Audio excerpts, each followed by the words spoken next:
চলে এসেছে একটা নতুন ভিডিও নিয়ে। আমি আজকে সকালে পোস্ট করেছিলাম কি করে তোমরা অমরনাথ যাওয়ার জন্য মেডিকেল হেলথ সার্টিফিকেটটা ফিল আপ করবে। ফিল আপ তো করা হয়ে গেল, কিন্তু এবার এটা দিয়ে কি হবে? রোববার দিন রাত্রির 12টার পর থেকে শুরু হচ্ছে রেজিস্ট্রেশন। তো তার জন্য এই মেডিকেল হেলথ সার্টিফিকেটটা সবথেকে মেন ডকুমেন্টস। তোমার শরীর ফিট কিনা, ডাক্তার কি বলছে তার উপর যে তোমরা হেলথ সার্টিফিকেট পাবে সেটাকে আপলোড করতে হবে। এটা ম্যান্ডেটারি। তো এটা হচ্ছে তার সার্টিফিকেট। তো তোমাদের যে নিয়ার বাই হাসপাতাল, প্রথমে দেখে নেবে শ্রী অমরনাথজি সাইনবোর্ড থেকে পোস্ট করা হয়েছে যে কোন কোন হসপিটালে হচ্ছে। তো আমার বাড়ির কাছে নিয়ার বাই জেএনএম হাসপাতালে হচ্ছে।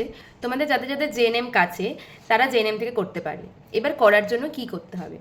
প্রথমে তো এই একটা ফর্ম যেটা আমরা ডাউনলোড করে নিয়েছি, তোমাদেরকে আগের ভিডিওতেই বলে দিয়েছি এটা। তো এই যে আমি এখানে পেয়ে গেছি, আমার হেলথ সার্টিফিকেট দেখে আমাদের সুপার এখানে সাইন করে দিয়েছে, আমার কিন্তু ডান। তোমরা কি করবে? প্রথমে এটা ডাউনলোড করবে অনলাইন থেকে, করে তো ফিল আপ আমি আগের ভিডিওতে পেয়েই গেছো। এবার কি করবে? তোমরা চলে যাবে হাসপাতালে, গিয়ে 2 টাকা দিয়ে একটা টিকিট করবে। করা হয়ে গেলে পরে চলে যাবে মেডিসিনের ডাক্তারের কাছে।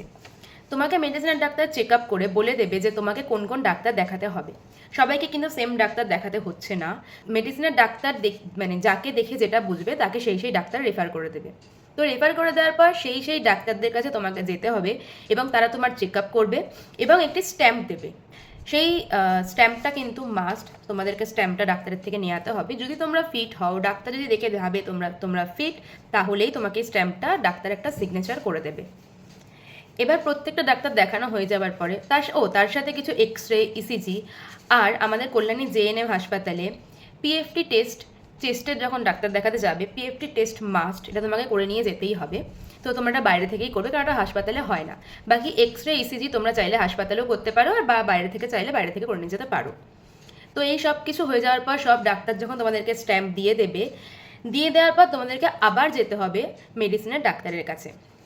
মেডিসিনের ডাক্তার যদি দেখে যে সব ডাক্তার তোমাকে ওকে বা ফিট লিখে দিয়েছে আর স্ট্যাম্প দিয়ে দিয়েছে, তখন তারাও তোমাকে একটা স্ট্যাম্প দেবে এবং সিগনেচার করে দেবে এবং লিখে দেবে you are the fit for the Amarnath যাত্রা। এটা হয়ে যাওয়ার পর তোমাদেরকে যেতে হবে সুপারের কাছে। সুপারের ঘরে গিয়ে 12টার আগে এই তোমার যে টিকিট থাকবে তার সাথে যেগুলো ম্যান্ডেটরি, যেরকম তোমার আধার কার্ড, তার একটা জেরক্স এবং তোমার ফটো। যখন হাসপাতালে যাবে অবশ্যই 2-3 কপি আধার কার্ডের জেরক্স এবং 2-3 কপি ফটো, তোমার রিসেন্ট যে ফটো সেটা অবশ্যই ক্যারি করবে। আর সাথে এই ফর্মটা যেটা ফিল আপ করে নিয়েছি আমরা, এগুলো তোমরা নিয়ে যাবে, সুপারকে জমা দিয়ে দেবে। সুপারকে জমা দেওয়ার পর ওনারা ওয়েট করতে বলবে। 2-3টের পর সুপার সাইন করে কাগজগুলো দিচ্ছে। অবশ্যই কেউ বাড়ি চলে আসবে না, ওয়েট করবে। যদি তোমাদেরকে ভেতর থেকে বলে দেওয়া হবে, কাগজ যখন তোমরা জমা দেবে তখন তোমাদেরকে বলে দেওয়া হবে যে সুপার কখন তোমাদেরকে কাগজটা সাইন করে দেবে।